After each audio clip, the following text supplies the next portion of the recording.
अस्सलाम वालेकुम स्टूडेंट्स। कल हमने टेम्परेट डेसिडुअस फॉरेस्ट स्टडी किया था। आज हमारा लेक्चर जो है वो coniferous alpine and boreal forest के लिए है और इंशाल्लाह ये चैप्टर हमारा आज ख़त्म हो जाएगा। तो कोनीफेरस फॉरेस्ट जो है इनमें कोनीफर्स पाए जाते हैं। Conifers mean gymnospermic plants. यहाँ पर जिम्नोस्पर्मिक प्लांट्स मोस्टली पाए जाते हैं, तो इसलिए इनको कोनीफेरस प्लांट्स कहते हैं। अल्पाइन एंड बोरेल फॉरेस्ट जो है ये two type of coniferous forest हैं, जिसमें अल्पाइन फॉरेस्ट जो है वो हाई अल्टीट्यूड पे पाए जाते हैं। अल्पाइन फॉरेस्ट हाई अल्टीट्यूड पे पाए जाते हैं, जबकि बोरेल फॉरेस्ट जो है वो हाई लैटीट्यूड पे पाए जाते हैं। तो पाकिस्तान में ये फॉरेस्ट जो है वो कागान, दीर, चिलास, मलम जब्बा, सवात वैली में पाए जाते हैं। जबकि वर्ल्ड वाइड अगर देखा जाए तो ये यूरेशिया जो है वो इसमें तुर्की आ जाता है और यूरोप और एशिया का जो बॉर्डर बनता है तुर्की वगैरह, तो वहाँ और नॉर्थ अमेरिका, कनाडा में ये साउथ ऑफ टंड्रा में पाया जाता है। और नॉर्दर्न कोनीफेरस फॉरेस्ट जो हैं इनको टैगा कहा जाता है। ये डेफिनेशंस हैं, टैगा की definition, alpine and boreal forest की डेफिनेशन जो हैं ये आपको आनी चाहिए, शॉर्ट क्वेश्चन में आ जाती हैं। अल्पाइन एंड बोरेल फॉरेस्ट का कंपैरिजन भी पेपर में आ जाता है। तो टैगा की कंडीशन जो है हार्श होता है as compare to deciduous forest, और विंटर लॉन्गर होता है, कोल्डर होता है, यानी कि फ्रीजिंग टेम्परेचर से भी बिलो टेम्परेचर हो जाता है और लंबे अरसे के लिए सर्दियां रहती हैं। और ग्रोइंग सीज़न शॉर्ट होता है, कम वक्त मिलता है इनको ग्रो करने के लिए, और फ्यू मंथ का ये वार्म वेदर होता है जिसमें लग्जरियस ग्रोथ, यानी कि काफ़ी तेज़ी के साथ ट्रीज़ जो है वो ग्रो करते हैं, काफ़ी तेज़ और काफ़ी जल्दी वो लीव्स वगैरह ग्रो कर जाते हैं और उनकी हाइट बढ़ती है। एवरग्रीन प्लांट्स यहाँ पर होते हैं जिनको कोनीफर्स कहा जाता है, और वैक्सी निडल्स लाइक लीव्स होते हैं इनके।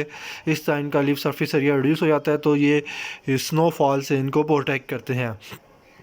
और वैक्स की थिक लेयर होती है, और क्योंकि कोल्ड इन्वायरमेंट में एवेपोरेशन के थ्रू वाटर लॉस भी हो सकता है, तो वो वाटर की डेफिशिएंसी हो सकती है। क्योंकि फ्रीजिंग टेम्परेचर होता है तो इनको अंडरग्राउंड वाटर अवेलेबल नहीं होता, तो इसीलिए फिर ये इनके ऊपर थिक लीव्स के ऊपर थिक कोटिंग ऑफ वैक्स होती है ताकि वाटर लॉस को प्रिवेंट किया जा सके।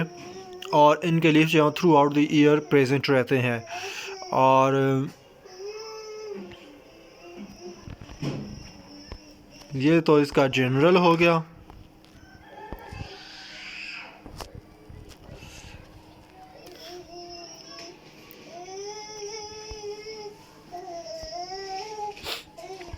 स्नो कवर और टेम्परेचर अगर देखा जाए तो कांस्टेंट स्नो कवर रहता है सीवियर विंटर में, और temperature below freezing up to 10 degree centigrade होता है।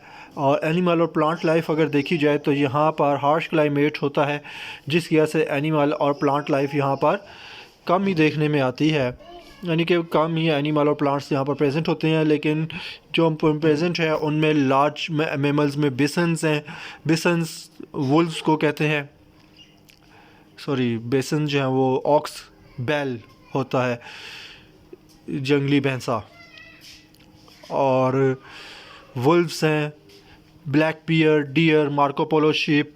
स्मॉल मैमल्स में स्मॉल कश्मीर फ्लाइंग स्क्वैरल्स हैं, हॉर्सशू हेयर्स हैं, खरगोश इनको कहते हैं, वुल्वरीन है, वुल्व लाइक एनिमल्स होते हैं स्मॉल साइज्ड, क्रॉस बिल्स हैं। और प्लांट्स में पाइनस वेलिकेना, पायरियस, रॉक्सबर्जाई, एल्बस, पेंड्रो, पाइसिया, समिथियानसी, सिट्रस, देवदार का ट्री होता है ये। और ह्यूमन इम्पैक्ट जो है वो सीवियर इन्वायरमेंट होने की वजह से यहाँ पर ह्यूमन इम्पैक्ट जो है वो ऑलमोस्ट ना होने के करीब है, तो ऑलमोस्ट ये अनडिस्टर्ब रहते हैं। लेकिन ये फॉरेस्ट जो मेजर सोर्स ऑफ लंबर हैं फॉर कंस्ट्रक्शन वुड, तो इसलिए ये भी आहिस्ता आहिस्ता क्लियर किए जा रहे हैं, जैसे कि टेम्परेट डेसिडुअस फॉरेस्ट को क्लियर किया जा रहा है, इसी तरह इनको भी क्लियर किया जा रहा है वक्त के साथ साथ। नेक्स्ट हमारे पास इकोसिस्टम है ग्रासलैंड इकोसिस्टम। तो ग्रासलैंड इकोसिस्टम बेसिकली ग्रासेस और हर्ब्स जिस इकोसिस्टम में प्रेजेंट होती हैं उस इकोसिस्टम को हम ग्रासलैंड इकोसिस्टम कहते हैं। जैसे कि यहाँ पर आपको फिगर में ये ग्रासलैंड इकोसिस्टम नज़र आ रहा है। इसमें ग्रासेस और हर्ब्स जो हैं वो प्रेजेंट होती हैं। पाकिस्तान में गिलगित कश्मीर, वज़ीरिस्तान, लोअर चित्राल, नॉर्थ कलात में ये इकोसिस्टम पाया जाता है। और इसके अलावा वर्ल्ड वाइड देखा जाए तो लार्ज ग्रासलैंड जो हैं वो यूरेशिया में प्रेजेंट हैं, कॉन्टिनेंट ऑफ यूरेशिया। और इसके अलावा प्रेरीज और स्वाना ग्रासलैंड्स को हम दो टाइप में या टू कैटेगरीज में डिवाइड करते हैं। एक प्रेरीज है और दूसरा स्वाना है। तो ग्रासलैंड्स की टू टाइप्स आप कह सकते हैं, प्रेरीज और स्वाना। इनका कंपैरिजन भी आपको आना चाहिए। तो प्रेरीज जो हैं ये प्रेरीज हैं, और प्रेरीज जो है वो grassland ecosystem at temperate climate में जहाँ पर दरमियाना टेम्परेचर होता है वहाँ पर ये ग्रो करते हैं, तो इनको प्रेरीज कहते हैं। प्रेरीज में वुडी ट्रीज़ नहीं होते। मेन जो डिफरेंस है प्रेरीज और स्वाना का, प्रेरीज में वुडी ट्रीज़ या वुडी प्लांट्स नहीं होते। तो एग्जांपल इसकी North America, prairies of North America and pampas of Argentina, ये इसकी एग्जांपल्स हैं। और इसके अलावा जो ग्रासलैंड्स जो ट्रॉपिकल क्लाइमेट्स में पाए जाते हैं और उनमें वुडी ट्रीज़ होते हैं, ट्रॉपिकल ग्रासलैंड्स में होते हैं और वुडी ट्रीज़ होते हैं, इसमें उनको सवाना कहा जाता है। ठीक है, तो ये टू टाइप के ग्रासलैंड्स हैं।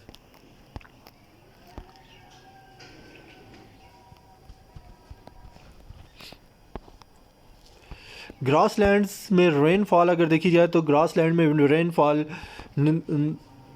कंपैरेटिवली कम होती है, और यहाँ पर सीवियर ड्राउट नॉर्मली होता है, और रेनफॉल 250 टू 750 मिलीलीटर होती है। जैसे कि टेम्परेट डेसिडुअस फॉरेस्ट में रेनफॉल 750 टू 1500 ml होती है, तो यहाँ पर उससे कम होती है 250 टू 750 ml। तो इसलिए ये नॉर्मली ग्रासेस होते हैं, ग्रासेस को ही सपोर्ट कर सकते हैं। और ट्रॉपिकल एंड सब ट्रॉपिकल ग्रासलैंड्स में रेनफॉल नॉर्मली अबाउट 1500 mm हो जाती है, 60 इंचेस के इक्वल। तो लेकिन नॉर्मली ग्रासलैंड्स में जो रेनफॉल होती है वो डेजर्ट और फॉरेस्ट के इंटरमीडिएट होती है। तो वैसे भी ग्रासलैंड्स जो हैं वो कंसिडर किए जाते हैं intermediate between deserts and forest, क्योंकि जब डेजर्ट जो है वो उसमें रेनफॉल बढ़ना शुरू हो जाती है तो वो पहले ग्रासलैंड में कन्वर्ट होता है, फिर वो ग्रासलैंड में फर्दर रेनफॉल जब इंक्रीज़ करती है तो वो स्वाना बनाता है, और स्वाना से फिर फॉरेस्ट बनते हैं। तो इस तरह ये हो सकता है। इसके अलावा ग्रासलैंड में सबसे इम्पोर्टेंट जो प्रॉब्लम है वो कुछ इन्वायरमेंटल और नेचुरल फैक्टर्स हैं जो ग्रासलैंड्स को बहुत ज़्यादा इफ़ेक्ट करते हैं और डिस्ट्रॉय कर सकते हैं, जिसमें वाटर की डेफिशिएंसी है, उससे ग्रासेस जो हैं वो डैमेज हो जाते हैं, और फायर की वजह से पूरे ग्रासलैंड्स जो हैं वो जल जाते हैं। तो इस तरह यहाँ पर प्रॉब्लम होता है। फिर कंपटीशन ग्रासेस और ट्रीज़ का वो भी प्रॉब्लम काज करता है। तो प्लांट लाइफ अगर देखी जाए तो ये ग्रासेस में प्लांट लाइफ जो है वो ग्रेमिनाइड्स जो हैं वो बेसिकली ग्रासेस हैं, और ग्रासेस हैं, ग्रास लाइक प्लांट्स हैं। ग्रास लाइक प्लांट्स जो हैं वो छोटे प्लांट्स होते हैं, flowering plants, herbaceous Compositae family के प्लांट्स हो सकते हैं, लेग्यूम प्लांट्स हो सकते हैं, और हर्बेशियस प्लांट्स हो सकते हैं। और सबसे इम्पोर्टेंट जो चीज़ है वो ग्रासलैंड में लेयरिंग है। ग्रासलैंड्स में लेयरिंग का कंसेप्ट पाया जाता है कि उसमें प्लांट्स जो हैं वो लेयरिंग में ग्रो कर रहे होते हैं। तो ये क्वेश्चन आ सकता है लेयरिंग इन ग्रासलैंड्स।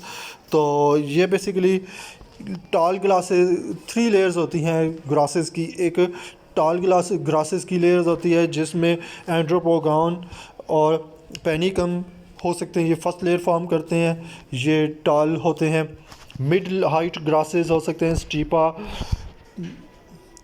स्पोरोबोलस और ओराइजोप्सिस, ये प्लांट्स मिड हाइट के ग्रासेस होते हैं। फिर ये सेकंड लेयर फॉर्म करते हैं और लास्ट लेयर जो थर्ड लेयर कहलाती है वो शॉर्ट ग्रासेस होते हैं। फॉरेब्स हो सकते हैं जो चारे वगैरह के लिए भी यूज़ किए जाते हैं। तो इसमें पोआ, ब्रोमस, मॉसेस और लाइकन्स आ जाते हैं। तो ये लेयरिंग इन ग्रासलैंड्स हैं। सॉइल कंडीशन ग्रासलैंड्स के देखे जाएँ तो मॉइस्चर इसमें लिमिटेड होता है लो प्रेसिपिटेशन की वजह से, और हाई एवेपोरेशन होती है इसमें।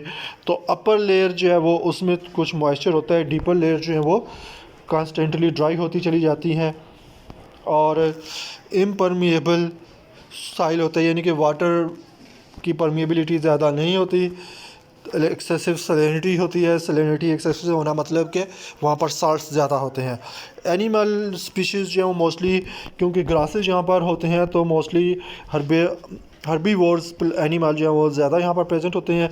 इसमें इंसेक्ट्स काफ़ी प्रेजेंट होते हैं न्यूमरस, और ग्रास हॉपर्स हैं यहाँ पर प्रेजेंट होते हैं।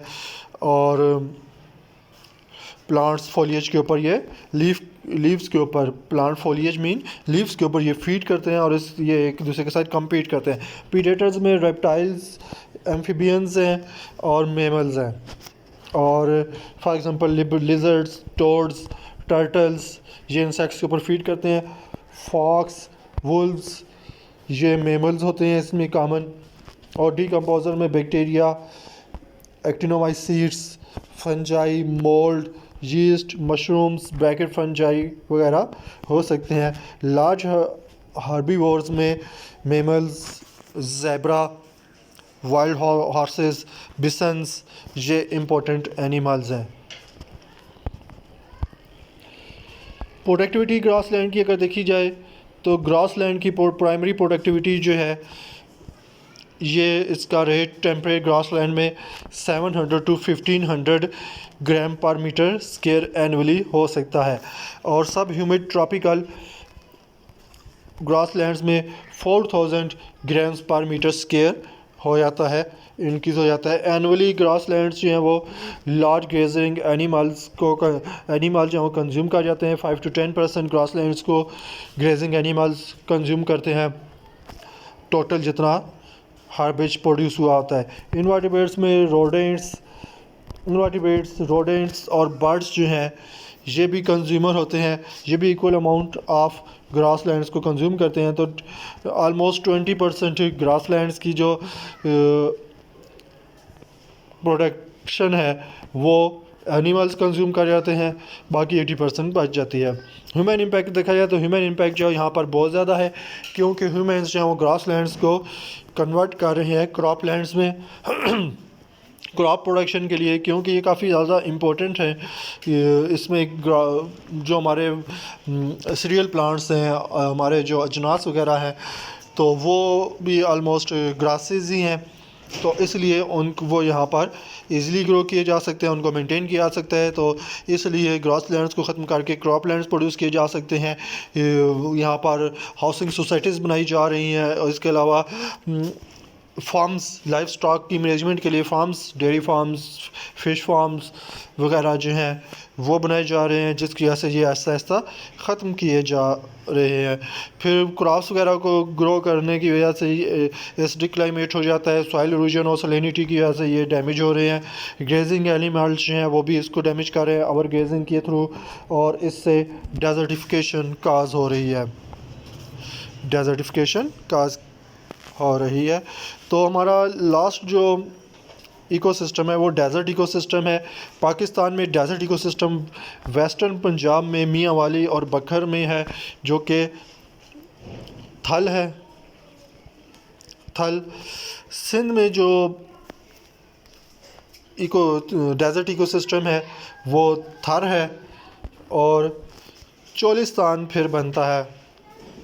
चोलिस्तान सदरन पंजाब में है, जो इसमें फ़ोर्ट अब्बास, बावल नगर, यज़मान, बहावलपुर ये चोलिस्तान में आ जाते हैं। और थर जो है वो सिंध का डेज़र्ट है, ठीक है। और थल जो है, ये थल है, थाई नहीं है, थल है।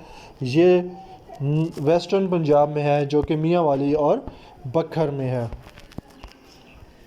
तो ये जो डेज़र्ट इकोसिस्टम है ये basically 20 to 30 north and south latitude पे प्रेजेंट है, और ये basically rain shadow of major mountains, यानी कि बड़ी बड़ी माउंटेन रेंज जो है उनका शेडो इन एरियाज़ पे होता है, जिसकी वजह से रेन शेडो इसको कहते हैं कि ये बारिश को रोक देते हैं। पहाड़, बड़े बड़े पहाड़ हैं, पहाड़ी सिलसिले हैं, तो ये डेजर्ट्स को रोक देते हैं, जिसकी डेजर्ट्स में बारिश को रोक देते हैं, जिसकी वजह से डेजर्ट्स में बारिश कम होती है और वो डेजर्ट ही रहते हैं।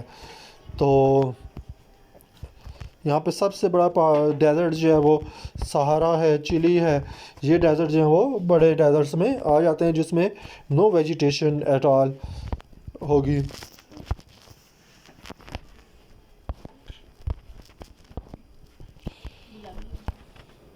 और रेनफॉल डेजर्ट में 25 to 50 सेंटीमीटर है।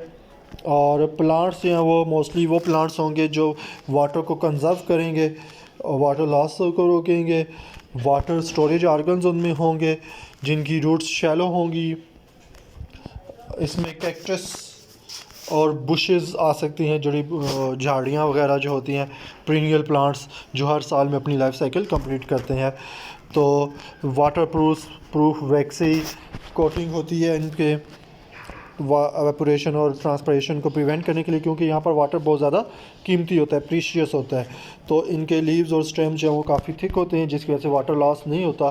तो कैक्टाई या कैक्टस प्लांट्स जो है वो इसमें आते हैं। और सकुलेंट प्लांट्स वो होते हैं जिनमें वाटर स्टोरेज ऑर्गन्स होते हैं। सर्कुलेंट ऑर्गन, लीव्स और स्टेम जो है वो सकुलेंट होते हैं जो वाटर स्टोर करते हैं। और इनके लीव्स जो हैं वो रिड्यूस होकर साइज़ में वाटर लॉस को प्रिवेंट करते हैं। ये भी इनका एक कैरेक्टर है। कैक्टस, यूफोर्बिया वगैरह जो है वो इसमें आते हैं। एनिमल लाइफ जो है वो भी ऐसी होगी जो सीवियर इन्वायरमेंट में सर्वाइव कर सकें, वाटर की शॉर्टेज में सर्वाइव कर सकें या लिटिल वाटर के ऊपर सर्वाइव कर सकें। तो या फिर इनमें वाटर स्टोरेज का सिस्टम हो, जैसे कि कैमल में वाटर स्टोरेज का सिस्टम होता है। तो डेजर्ट्स एनिमल में होम लिजर्ड हैं, स्नेक्स आ जाते हैं, ये कॉमन रेप्टाइल्स हैं।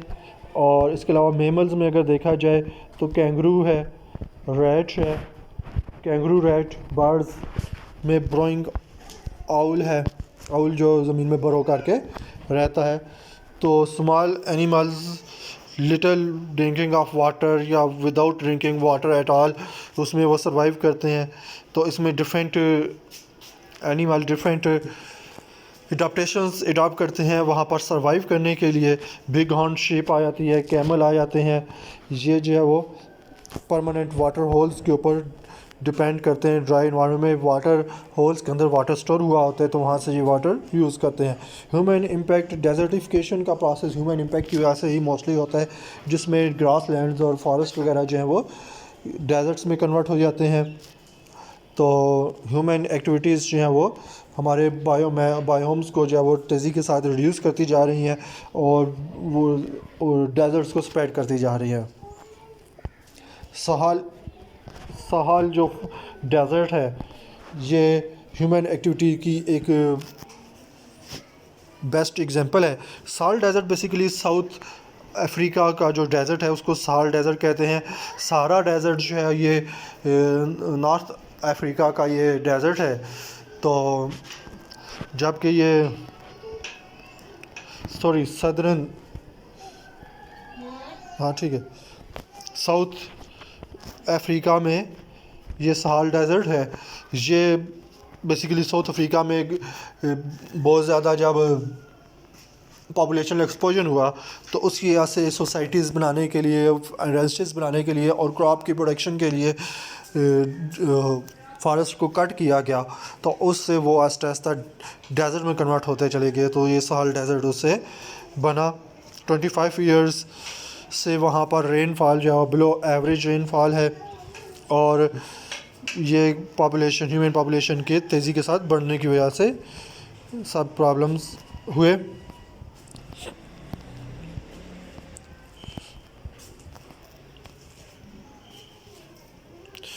और कई डेजर्ट्स ऐसे भी हैं जहाँ पर पानी भी नहीं मिलता और वहाँ पर फेमाइन सारा साल रहता है, कहत रहता है मैसिव। और इसकी एग्जांपल हमारे पास इथियोपिया है और मिड 1980s में ट्रेजिक रिजल्ट्स जो हैं वो यहाँ पर आए।